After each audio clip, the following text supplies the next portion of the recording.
The NCAA basketball tournament is a loser machine. And you don't just have to take my word for it. Famous sports writer / video guy John Boyce called this out all the way back in 2018. The NCAA tournament.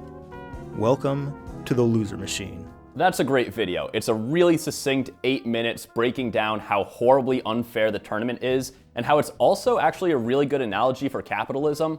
Boyce highlights that of the 296 teams to make the tourney, only 41% have won a single game. Hell, 58% of the tournament championships have gone to the top 4% of teams. But you see, at least somebody wins the NCAA tournament every year. Well, except for 2020, but we don't talk about that. But there's a second competition in the shadow of this loser machine, a madness that makes the tourney look downright benevolent. A challenge that has likely seen billions, yes, with a B, of attempts, yet has not been bested even once. The quest for the perfect bracket. Winning the NCAA tournament is hard. Predicting the NCAA tournament is impossible. The path to an NCAA championship is simple. Win 6 games in a row against the best college basketball teams in the country. I know there's technically the play-in teams who have to play 7 games in a row, but not a single play-in team has ever won a championship, so we're just gonna ignore them. Now, obviously, these 6 games aren't true 50-50 toss-ups, but just for now, let's assume that they are. That means that each of the 64 teams that makes the tournament has a 1.5% chance of winning the whole thing, and it is 100% guaranteed that somebody will win the whole thing. Except for 2020, but we don't talk about 2020. Now, while all of those teams are out there doing their best, let's take a look at our bracket challenge. A perfect bracket requires accurately predicting the result of 63 games. Again, assuming these are all 50-50, that means the odds of a perfect bracket are 1 in 9 quintillion, 223 quadrillion, 372 trillion, 36 billion, 854 million, 775,808. That's a number too big to conceptualize, so I simply won't try. Instead, what I'm going to do is start pulling our odds back down into the range where our fragile human brains can actually process them. First and most obvious, we're not limited to a single bracket. The exact number any individual can submit varies across the various sites that run these March Madness challenges, but ESPN gives you 25, so let's go with that. With 25 unique brackets, we can cut our individual odds of a perfect bracket all the way down to 1 in 338 quadrillion, 934 trillion, 881 billion, 474 million, 191,032, give or take a little. Clearly, we are not dealing with a challenge that any individual human can hope to accomplish. As insane as this sounds, a perfect bracket would be more comparable to the Pyramids of Giza or the Large Hadron Collider than it would be to winning the Powerball. Accomplishing it requires collective might. Now, the exact number of total submissions per year is hard to come by, as it's spread across all of those various competition sites.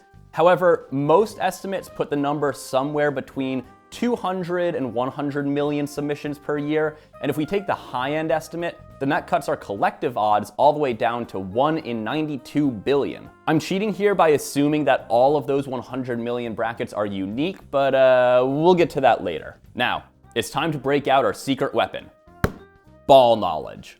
As any sports fan can tell you, there's a lot of randomness that goes into any given game, and this randomness really places a hard ceiling on the predictive power of our models, with most models falling in the 60 to 75% accuracy range. If we assume an average game accuracy of 66.7%, so they're right 2/3 of the time, we drop our individual single bracket odds all the way down to 1 in 120 billion-ish. As a fun aside, in order to have a mere 1% chance of predicting a perfect bracket, you would need to have a model that's 93% accurate on any given game.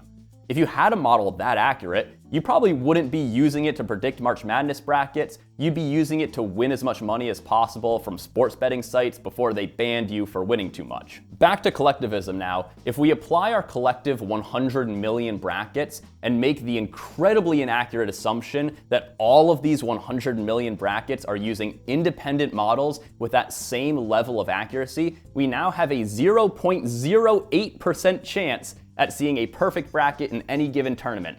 Sure, that's low, and we had to cheat a lot to get there, but we're at least finally within the realm of possibility. Now, because each tournament is an independent event, time only helps us a little bit here. Assuming all of our previous assumptions hold, which is incredibly unlikely, it gives us a 1.9% chance of seeing a perfect bracket by 2050 and a whopping 5.8% chance of seeing a perfect bracket by 2100. That is a best case scenario estimate, however. And now might be a good time to revisit all of the assumptions that we need to hold in order for that to be accurate. Assumption 1.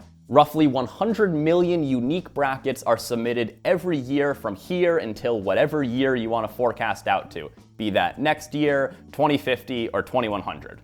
Assumption 2. Every one of those 100 million unique brackets has an average accuracy of 2/3 on predicting any given game. This doesn't mean that every bracket gets 2/3 correct, otherwise it would be impossible for us to have a perfect bracket.